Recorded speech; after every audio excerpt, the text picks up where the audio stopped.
The Day I Became a God. Sounds about right. Hina, the young girl seemingly dressed as a nun, proclaims herself to be the god of omniscience. It's written in the title.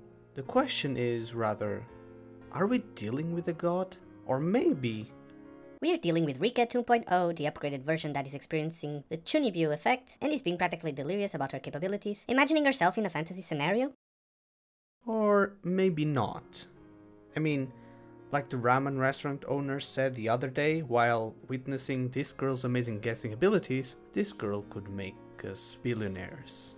Hey, what is up my fellow viewers, this is Kekke the Otaku, and welcome to my initial thoughts series, starting off with KAMISAMA ni NATTA HI, or The Day I Became a God. Yuta Narukami, a teenager that is currently preparing himself for the university entrance exams, meets Hina for the first time while playing basketball.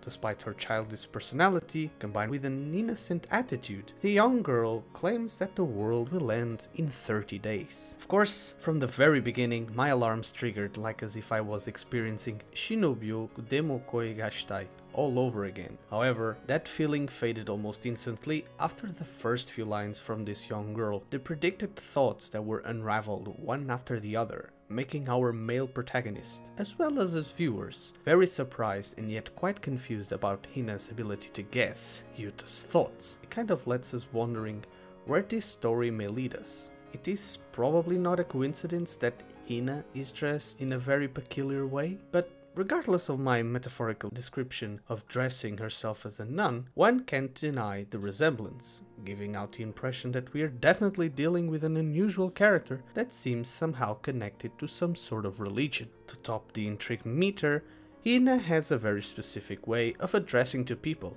speaking in an archaic form. Regardless if you believe or not that most kids are able to specifically impersonate ways of speech from early archaic language whilst dressed as a nun, one can't deny the oddity of mixing two themes, such as comedy, through Hina's exaggerated behaviors in response to Yuta's disbelief about her omniscient abilities, and the weird and yet descriptions Hina hands out to the viewer about her quote-unquote origins. Hina behaves like she does not seem to know about the world she's dwelling, proclaiming herself as Odin, that came from Asgard of course. She seemingly never had the experience of playing basketball, labeling people as humans as if she was a superior being, and yet, when questioned about her last name, she gives out the total not uncommon name of Sato, seemingly a common Japanese family name.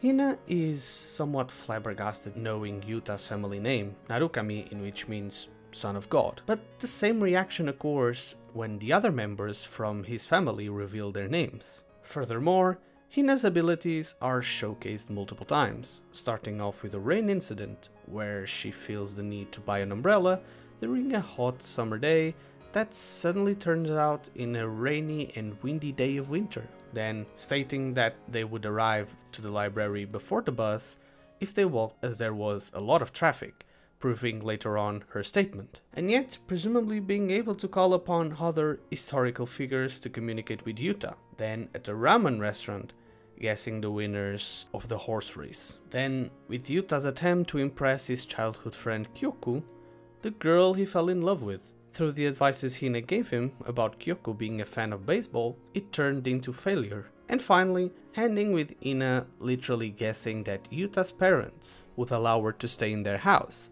in which they did.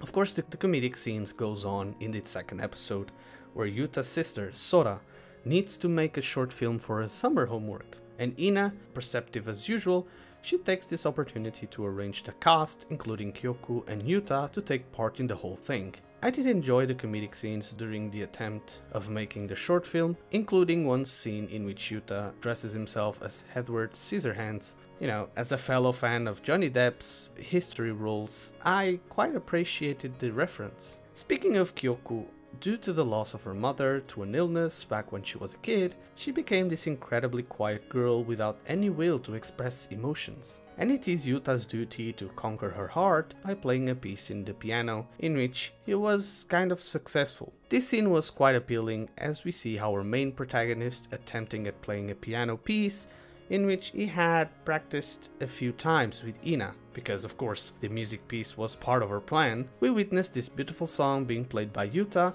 and then enhanced by our Kyoko's beloved fairy fingers. Like a metamorphosis of the song, with an impactful scene ending, finishing with a glimpse of happiness surging from Kyoko's expression. If you have seen certain anime such as Clannad, Charlotte, or Angel Beats, you are sure to know that these anime shows all have one thing in common. They start off with happy moments to later on build up a non-stop chain of emotional and sad moments, leaving you with a ton of tissues piled up next to you while you watch this show. In regards of Kamisama no Natta Hi, being written by the same author as the previous anime shows I just mentioned, I would say we best prepare ourselves for another emotional ride. If we make a short analysis of Hina herself, she might have some sort of premonition abilities, but when she stated that the world would end in 30 days, the first thing that came to my mind was, man, she might have some sort of terminal illness. She may have escaped from her parents' house or something similar and decided to spend the rest of her days with other people. Her guessing abilities and her quote-unquote identity crisis may be symptoms from a possible illness. Of course, this is me simply speculating to what we could see happening in the coming episodes. You know, this anime is not an adaptation of any reading sources, so we can't really know for sure. But this anime is, without a doubt, a very comedic and entertaining one for the first 2 episodes, in which I am totally prepared for what is yet to come. And that is all I have for today, guys. I hope you enjoyed this start for the new series. I am still unsure whether or not I should do the same for some of the most interesting anime in this season, but let me know in the comments your opinion about this anime and also your thoughts about today's video. Thank you so much for watching, and don't forget to watch your daily dose of anime because it's good for your brain and heart. Take care, and I'll see y'all in the next video.